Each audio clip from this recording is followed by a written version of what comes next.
J'ai un ami qui a fait un retour définitif en Côte d'Ivoire. Une fois arrivé là-bas, il a lancé son projet a échoué. Et il est en Côte d'Ivoire aujourd'hui, il se retrouve en train de demander, en train de commander, c'est-à-dire un boulot de 50 000 qu'on ne lui donne même pas. On s'en fout de son titre de mbenguiste. Les réalités refont surface. Avant de partir, c'est un ami avec qui j'ai traîné lorsque je venais d'arriver en Europe. Après, on s'est perdu de vue. Là, quand il m'a revu, parce qu'il changeait de numéro tout le temps, lorsqu'il m'a revu, je travaille dans une entreprise. C'est le vêtement de l'entreprise que j'ai sur moi. Je rentrais du boulot, il m'a vu. Alors il me demande, c'est comment ta situation? Je lui dis, mon frère, ma situation, tout est propre, j'ai mes papiers, j'ai tout. Je suis marié maintenant. Et alors le gars était désespéré. Le gars me dit, lui, franchement, il est dépassé, il va retourner en Côte d'Ivoire. Je lui ai dit, mon frère, ce n'est pas la solution. Rentrer n'est pas la solution. Le temps que tu as perdu ici, si tu rentres là, c'est un échec. Fais tout et pour tout. Tu obtiens tes papiers. Tu pourras faire des navettes, tu pourras partir et revenir. Le gars m'a dit non, moi je retourne dans mon pays. J'ai fait un peu d'économie, je vais aller lancer, je vais aller faire l'agriculture. Je lui ai dit, mon frère, si tu lances l'agriculture et qu'il pleut, le vent détruit tes plantes, tu vas perdre de l'argent et tu n'auras plus de fonds pour te relancer. Alors que si tu as des papiers, tu auras toujours des fonds pour te relancer. Tu pourras revenir travailler et repartir réinvestir à nouveau. Avant d'investir, il faut savoir que tu as une source de revenus. Le gars était têtu. La positivité attitude. La positive attitude. Non, l'Afrique a des potentiels. Non, c'est monté. Non, c'est descendu. Et ce sont des grosses têtes qui mangent l'argent en Afrique. À l'heure actuelle, comme je vous parle là, le gars est rentré.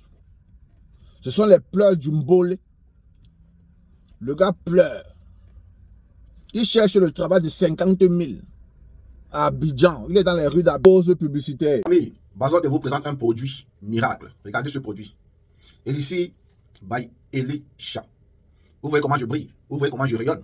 Je n'ai pas mis de filtre. C'est en live. Voilà. Il y a des personnes qui se mettent au travail uniquement pour créer des crèmes pareilles pour peau noire et cheveux afro. Ça se met partout. Ça se met partout. Ça se met partout. Cheveux, tu mets. Crème de la peau, tu mets. Soin de visage, peau sèche, et ainsi de suite. Tu mets. Ça se met partout. Est-ce que vous comprenez ce que je veux dire? La crème se lèche. Vous voyez que l'enfant ne risque rien. Même si tu mets ça à la portée de l'enfant, l'enfant ne risque rien. Et c'est bien aussi pour les cheveux afro. C'est bien pour les cheveux afro. Pour les barbes et tout. Quand tu mets sur ta barbe, tu peignes ta barbe facilement. Mon peigneur. Quand tu mets sur ta barbe, tu peignes ta barbe facilement. Regardez.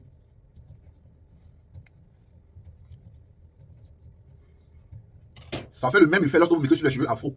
Pour les personnes qui ont des difficultés parfois à trisser les enfants. Parce que ça fait mal, le peigne fait mal lorsque le peigne passe. Non, avec ça. Quand tu laves les cheveux de ton enfant avec des produits naturels, il suffit que tu prennes cette crème-là, tu mets dessus, tu mets sur les cheveux. Regardez, par exemple, il y avait des longs cheveux. Vous avez vu? Au fait, c'est cette crème-là qui me donne les cheveux que vous voyez là.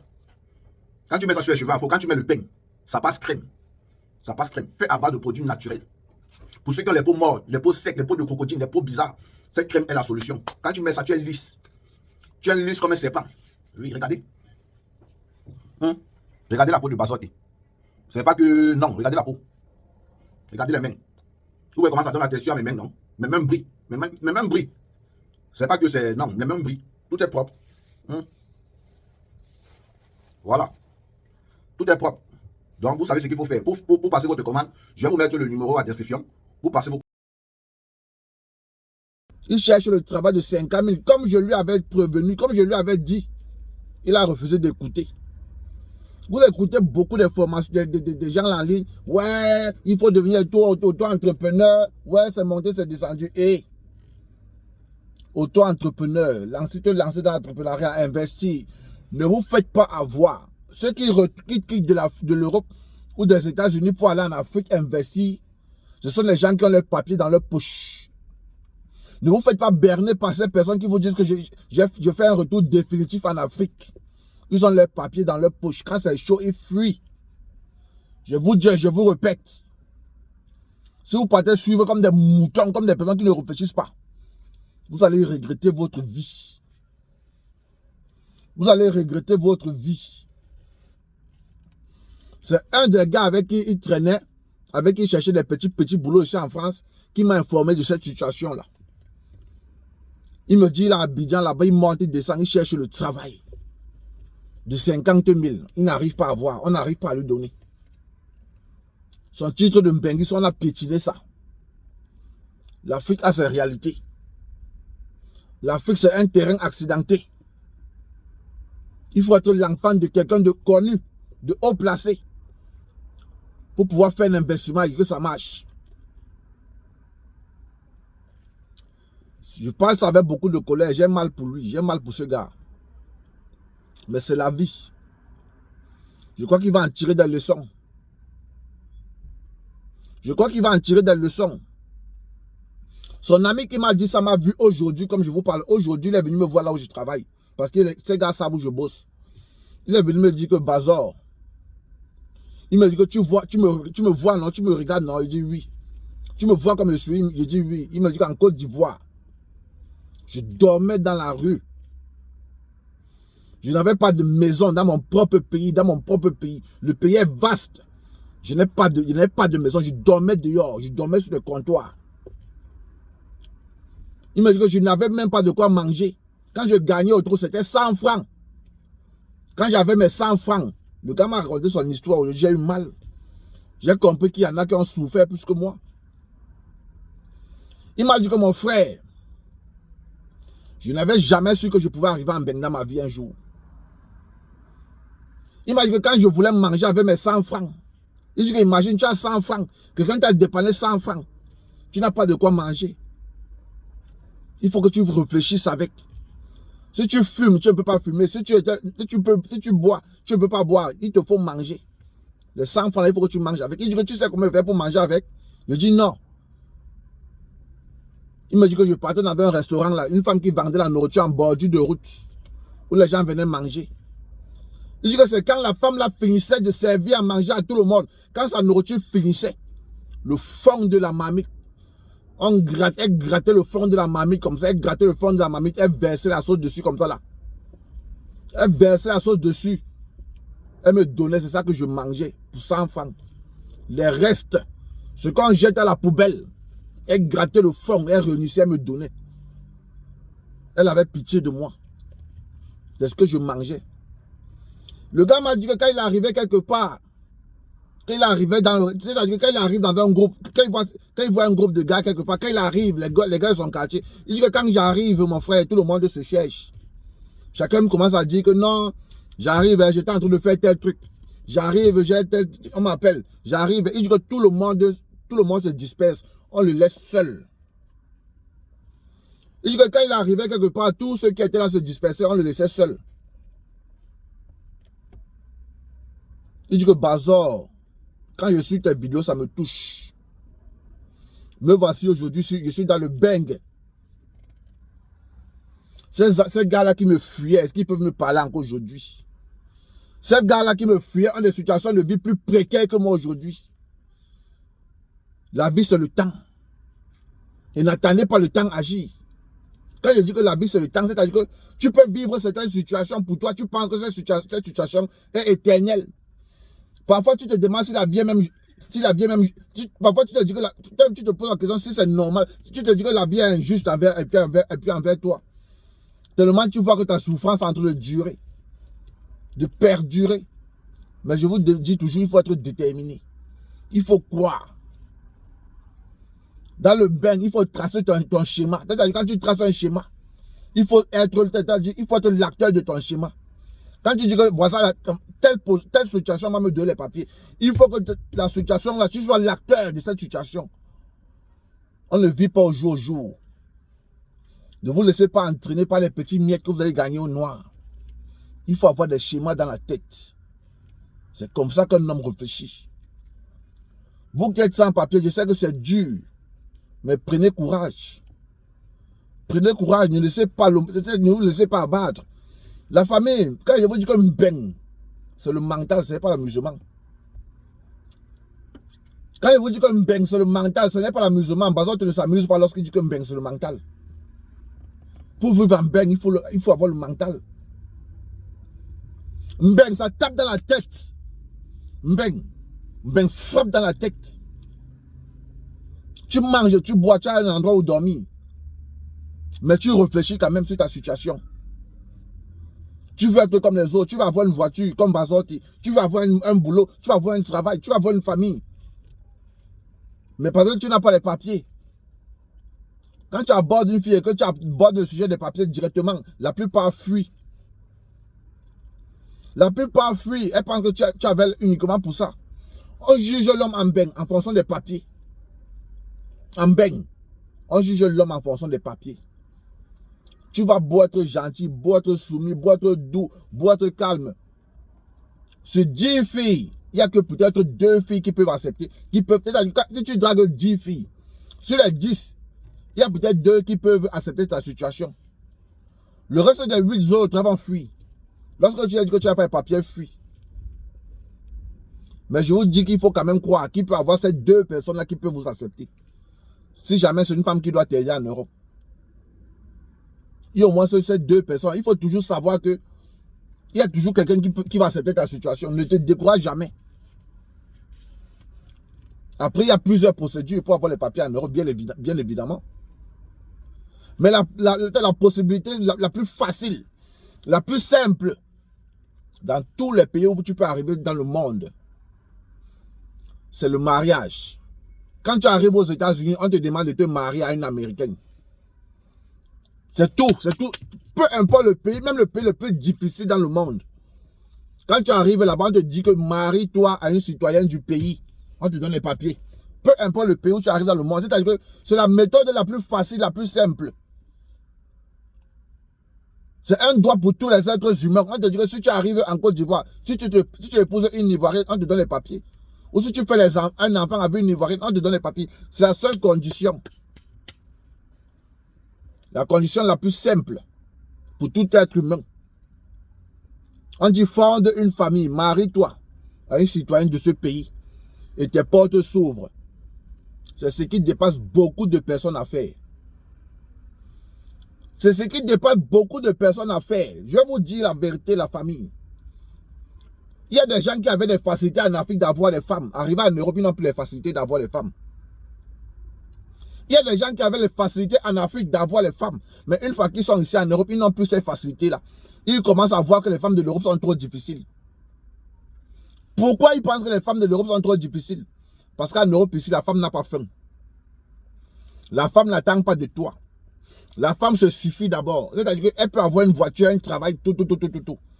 Donc, elle choisit un homme.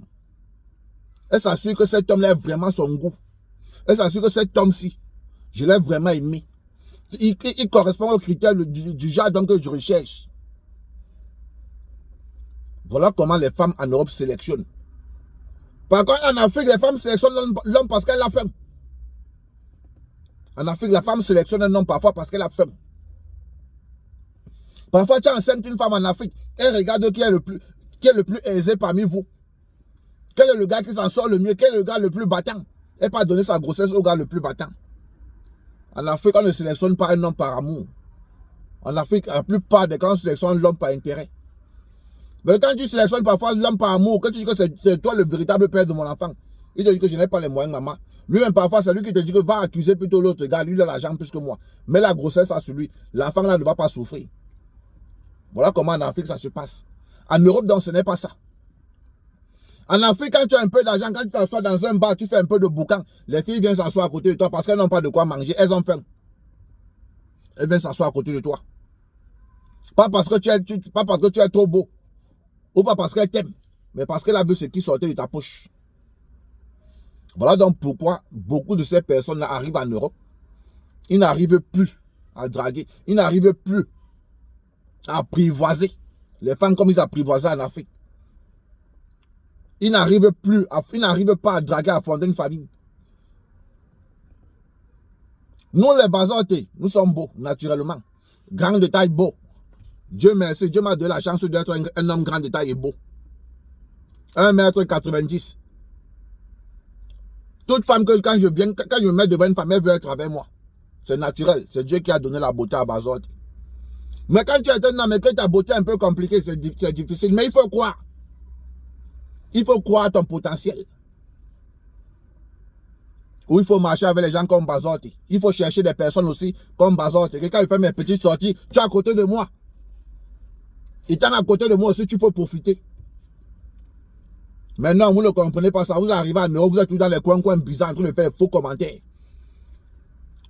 Vous êtes à Château d'Eau, en train de traîner dans les rues, avec des personnes qui sont là, qui n'ont pas d'avenir. Ils sont là, comme ça, ils traînent comme ça, ils ne savent même pas ce qu'ils font en Europe. Des personnes qui ne se soucient pas de leur vie. C'est avec eux que vous traînez. Nous, on était dans les mêmes coins, on était dans les coins bizarres, et puis de Paris. Là, on venait d'arriver, on n'avait pas le choix. Mais dès qu'on a compris que, hey, c'est quoi ces coups-là bizarres, on a disparu. Jusqu'à aujourd'hui, j'ai laissé ces coins-là. Quand je passe là-bas, je flash seulement. Celui qui ne me remarque pas que j'étais ici avant, je ne le salue pas. Celui qui me remarque, je lève la main, je traverse mon chemin. Il faut marcher avec ceux qui réussissent. Il faut marcher avec ceux qui peuvent t'apporter un peu de la lumière dans ta vie. Mon ami ivoirien est rentré en Côte d'Ivoire. Et je lui avais dit que tu vas regretter amèrement le choix que tu veux faire. Mais il a fait son choix. Les gens m'ont dit, oh, mais et puis même s'il est rentré, ça fait quoi, petit frère, ça ne fait pas quoi. Il n'y a pas de question que ça fait quoi. Ça fait quelque chose. La majorité des Mbenguis, j'ai connu un Mbengui dans mon quartier, qu'il est rentré, il n'a pas fait 10 ans, il est mort. Il n'a pas fait 10 ans, il est mort. Au début, il pensait, il ne calculait pas les gens avec ses vêtements de Mbeng. Au début, quand il passait, il ne calculait pas trop les gens. Après, la réalité reprend surface. Après, quand il y a les commentaires, il vient donner les commentaires, il vient donner son avis. Quand il voit qu'on parle de l'Europe, il vient donner son avis. Voilà donc comment on commence à lui manquer de respect. J'ai entendu dans ton avis que tu es quoi? Tu en dégages. Tu as échoué dans ta vie, tu viens nous donner tes avis ici au quartier. Ils ont foutu le cas aux gens. Voilà donc comment le mépris, des insultes, le manque de respect. Ça commence à te ronger. Ça commence à te ronger, ça commence à te ronger. Voilà comment un matin on va entendre que tu es décédé. Parce que tu dors sans dormir. La nuit, tu ne dors pas. La famille, Mbeng, c'est le mental. En Mbeng, tout se joue dans le mental. Hein? Voilà donc quelqu'un qui était en Mbeng, que c'est lui qui subvenait aux besoins de sa famille en Côte d'Ivoire. Mais aujourd'hui, c'est la famille maintenant qui doit le soutenir, qui doit le porter. Et pourtant, il était à un niveau où c'est lui qui donnait aux gens. C'est lui qui donnait à sa famille. Sa mère pouvait l'appeler, dire, maman, tiens, voici 20 000. Mais tu es allé à un niveau maintenant où c'est ta mère maintenant encore qui doit préparer. Qui doit se battre, aller vendre à checker en bordure de route pour préparer maintenant. Quand c'est les autres, on a posé ta part de plat de nourriture. Frère. Et le mental, supporter. Je sais que ce n'est pas facile. Je ne vous parle pas parce que... non, ne dites pas que c'est parce que tu as reçu. Non, c'est parce que toi, tu as déjà... Non. Avant que je naisse, j'étais déterminé. Je savais ce que je voulais. Avant que je naisse, je savais ce que je voulais. Je n'abordais pas n'importe quelle fille. Bazotti n'abordait pas n'importe quelle fille que parce que... non, j'ai vu les fesses, je viens. Non. Quand je t'aborde en cause, quand je vois que ton mental peut aller avec le mien, c'est d'où je cherche à faire un truc avec toi. Quand je vois que ton mental ne peut pas aller avec le mien, je ne perds pas le temps, je fuis, je dis donc, je ne suis pas avec toi, je pars. Il y a des femmes qui avaient des papiers ici, qui voulaient se mettre avec moi, j'ai refusé.